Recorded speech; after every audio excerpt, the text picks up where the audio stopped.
Hey. So, the last video, we read chapter 2, which I accidentally started reading chapter 3. And because I'm on a roll, I'm just going to go ahead and make the video for chapter 3 now. And the book is The Rise of Stella. I will leave a link in the comments below. Now, what I'm planning on doing is we're going to go ahead and read up to chapter 5. And then the rest of the book, if you want to hear the full readout of me, I will put another link to my Patreon I just started, and just the lowest tier, you can get access to all of those. And I love hearing people. I love seeing people hear my stuff, my work, but I'm also side hustling because I'm baroque millennial or Gen X or Gen whatever. Doesn't matter. Rise of Stella, chapter 3. Stella had not known how long she had been crawling through the tunnels, but her candle began to expire. She had reached a fork and thought hard about when she was a child. The passages seemed so much bigger than the confined space she struggled through now. As the candle dwindled, she felt as though the walls occasionally closed in on her. Whether a trick of the dying light, lack of air, or fatigue, she was not certain, but panic threatened to overcome her. She was lost. Ouch, she hissed as the candle burnt her hand. She dropped it and the light went out. A darkness she had not known appeared. The castle was hidden from sunlight, and much of it was dim. Hearths and torches fought absolute darkness. Her breathing increased and her heartbeat was like a drum in her ears. She pushed against the walls to keep the feeling of being crushed at bay. A faint whisper called to her, accompanied by the smell of fresh air. She crawled in its direction with haste. She felt as though she was covered with spiders and insects. Without the light revealing the truth, her mind conjured horrifying possibilities. She reached a dead end. She pushed on the wall, but it would not budge. She had no sense of direction and could not backtrack. No one would come looking for her in this forgotten place. She began to sob as the crushing weight of doom descended upon her. She would die here. Dust and rocks rattled as knock hit the wall. "Hello?" Stella screamed. Knock, knock. "I'm in here, please help me." The stone wall shifted slightly. Light and air rushed into the darkness. She shielded her eyes as it was blinding. The stone fell to the side with a thud. "What the?" a male asked. He reached in and grabbed Stella's arm, helping her out and to her feet. Her pupils slowly adjusted to the presence of light. The male was a youth, probably around her age, she thought. He had darker skin than hers, a clear indicator he worked outside. His hair was short and curly, the color of chocolate. His eyes were a deep emerald green. "I would have never known there was a person in the wall, if not for Sheena," he continued, gesturing to the horse beside him. The horse approached her and lovingly nudged her abdomen with her nose. Stella rubbed Sheena's head and kissed her cheek. She inhaled deeply. She had always loved the way horses smelled. "That is weird. Sheena hates people, even me, and I feed her," he laughed. "You actually should not be in here." He looked around nervously. "Who are you?" "I am Princess Stella." He looked at her with shock. His eyes widened and quickly bowed. "I am sorry, Princess. I did not know." "Don't be sorry," Stella laughed. "You and Sheena saved me. You have my gratitude. What is your name?" "I am Alto, Princess." "Alto? It is a pleasure to meet you. I thank you for taking such great care of Sheena. She looks wonderful." "Princess, I don't mean to be rude, but what were you doing in the wall?" Alto cautiously asked as he investigated the dark hole she climbed out of. "Please forget the formalities. Call me Stella, and I fear you would not believe me if I told you." Try me, Alto insisted as he straightened his jacket. Stella hesitated, unsure if she could trust him, but the whisper directed her here. Surely the mysterious force that warned her of danger would not send her to danger. Stella awkwardly cleared her throat. Stella told him of her dream and the mysterious force that warned her of the danger. She explained how she knew of the tunnels and how she got lost in them. She was embarrassed as she spoke, realizing how foolish it all sounded aloud. Alto listened, curiously without interruption. So, what do you think the warning is in regards to? He asked after she had finished. Wait, you believe me? She was surprised. If she were in his shoes, she'd doubt she would have. I believe there is much that's unseen in the world, and what purpose would you have to lie? Oh, well, I do not know. The message must be about someone from in the castle, but someone with station. If this force wanted me out of the castle, it must be serious, right? I mean, it is the most secure place in the kingdom. Right, Alto replied, shifting his gaze to the floor, deep in thought. Stella's stomach growled, interrupting the pondering. Alto looked up at her. How rude of me. Let me get you something to eat and drink, and maybe a coat. His face reddened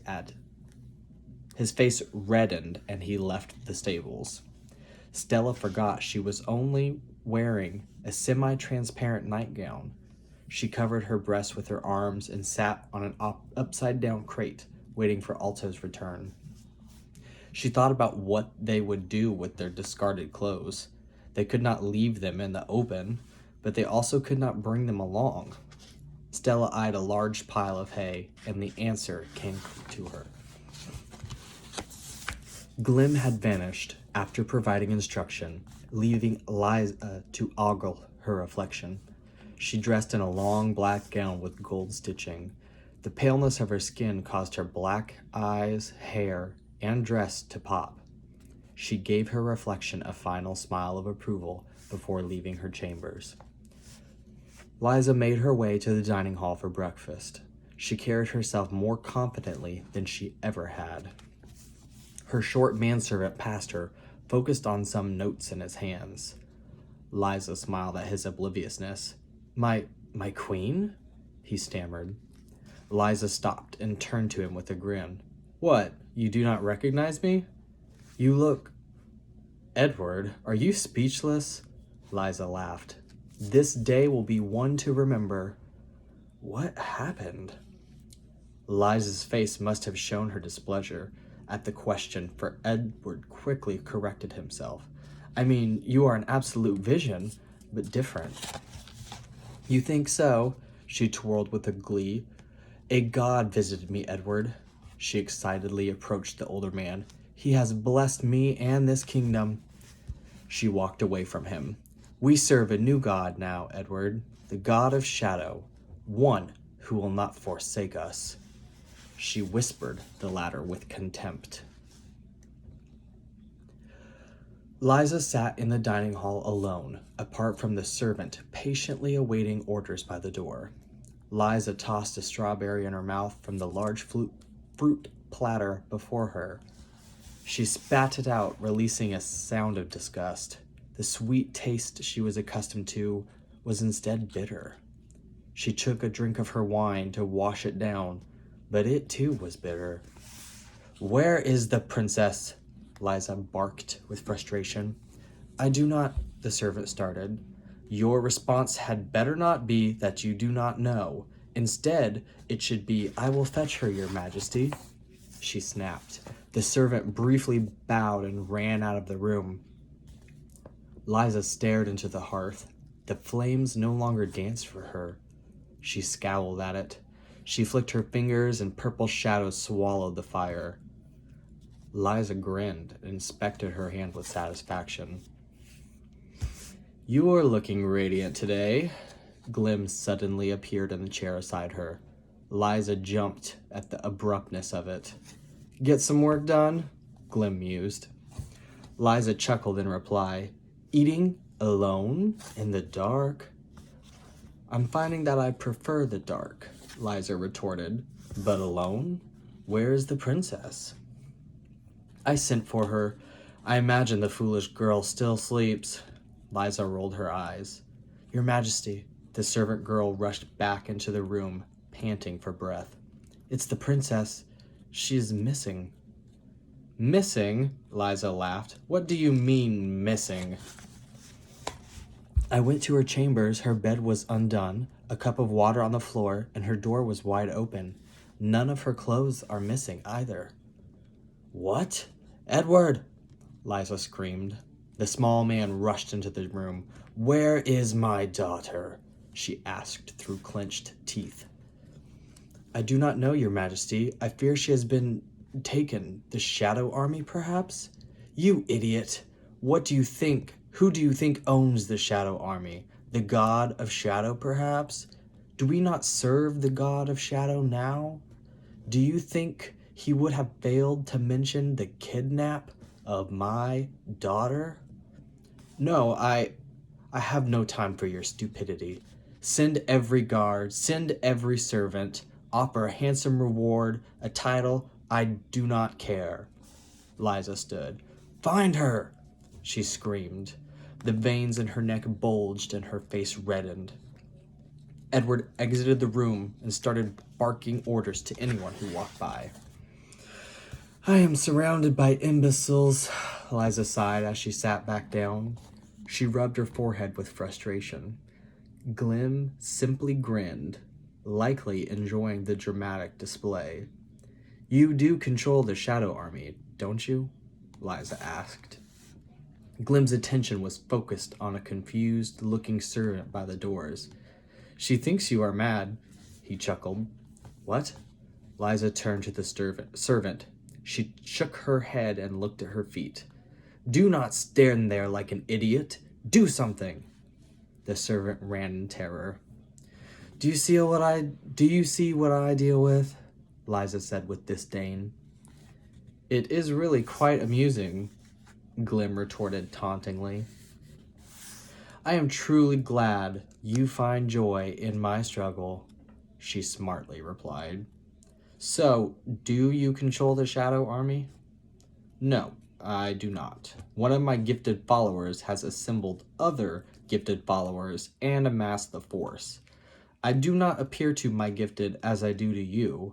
Sometimes I merely send messages.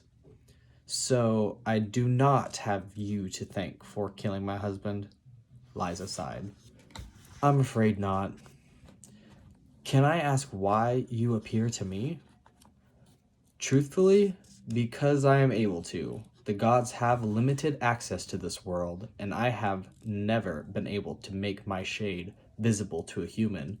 It is quite extraordinary. Liza smiled with satisfaction. So I am special. Yes, I suppose you are, Glim laughed. The shadows seem to embrace you, probably because you are horrible and cold, something we have in common. The pair laughed at the remark. Since we are speaking candidly, what is it that draws you to my daughter? I sense something latent within her. Curiosity, mostly. Well, you know what they say about curiosity, Liza mused. Glim looked confused. What do they say? It killed the cat? She was shocked. He had not heard such a common expression, although it was a human one. Why would it kill the cat? He asked. Liza stood and walked out of the hall. I love cats, Glim expressed as he sat alone at the table, pondering the meaning of the words. Edward, Liza shouted. Edward! The short man came running, sweat dripping from his brow. Majesty? Summon the people in the courtyard. I will address them. Of course. When would you like to address them? Edward nervously asked. Now, you idiot! Certainly. Edward ran off. Alto returned with the water and a piece of bread. She had not realized, but she was starving. She drooled at the sight of the grain. I'm sorry it took so long, Alto apologized as he offered her the sustenance. Stella ate the bread without replying. She looked like a starving animal, wildly biting into her food, and she drank her water with one gulp. Better? Alto laughed. Stella smiled uncomfortably as she thought of how savagely she ate in front of a stranger. Everyone is to meet in front of the castle for an announcement from your queen. Let me restart that bit because that was the wrong tone there. Everyone is to meet in front of the castle for an announcement from your queen, a male shouted, walking past the stables. He repeated the message as he continued onward. Stella and Alto shared glances of curiousness. Is it about you? Alto finally asked. She shrugged. It could be if the queen were genuinely concerned, but Stella doubted it. Queen Liza valued her image above all. To announce the city that the princess was missing would reflect poorly on her. Stella stood and moved towards the doors. Wait! Alto held up his hands to stop her. You can't just walk out into public unless you're trying to get caught. Alto handed her a brown riding cloak. Stella draped it over her back and pulled the hood over her hair. Okay, let's go see what the queen has to say, shall we? He held the door open for her to exit first. Your Majesty, the people are gathering now. Thank you, Edward. Liza adjusted the heavy golden crown on her head. She inspected her reflection in a wall-length mirror for imperfections. She smiled as she found none. She wore a deep purple dress with a pannier, causing the dress to spread out at her hips. Gold threading was stitched into the shoulders and waist. Gold flakes covered the lower portion, making it sparkle in the light. Today, I will announce a new path forward, Edward.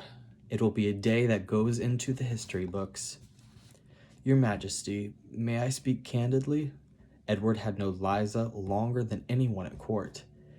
He helped in arranging the marriage of Liza and the late king. He greeted her to court and had served her for over 2 decades. Liza raised an eyebrow and nodded. She eyed him in the mirror. Are you certain? Edward was typically an outspoken man, but all feared angering Liza, including him. The king was known for his level-headedness, while the queen was hot-headed. Their familiarity bought him leeway, but Edward understood his boundaries. Certain about... Liza turned to face him. Well, the Holy Lands have worshipped Raylin since the dawn of civilization. Everything changes, Edward. My point is that these lands are called the Holy Lands, after the sun god. Generations dating back further than we know have all worshipped Raylin. As the monarch, announcing you serve a new god? What are you getting at, Edward? The people will be unhappy, aren't they always? Liza laughed. I fear for your safety, my queen. To change something so rooted in these people's heritage, there will be a plot to overthrow you. Liza burst out with laughter. While I appreciate the warning, I do not fear the peasants. Liza walked past him, towards the grand balcony to address the people. He is a little annoying, isn't he? Glim asked, suddenly appearing behind her. Before she would have been startled, but she became accustomed to his random entrances. Sometimes, but he means well, Liza countered. Whew. Okay, that was chapter 3. That was a long, almost 20 minutes. Okay, and in the next video, I'll do chapter 4, and then I'll talk about where you can find the rest. And as always, I'll put a link in the description below for the book I'm reading. I wrote it. It's on Amazon. Go check it out. Thank you.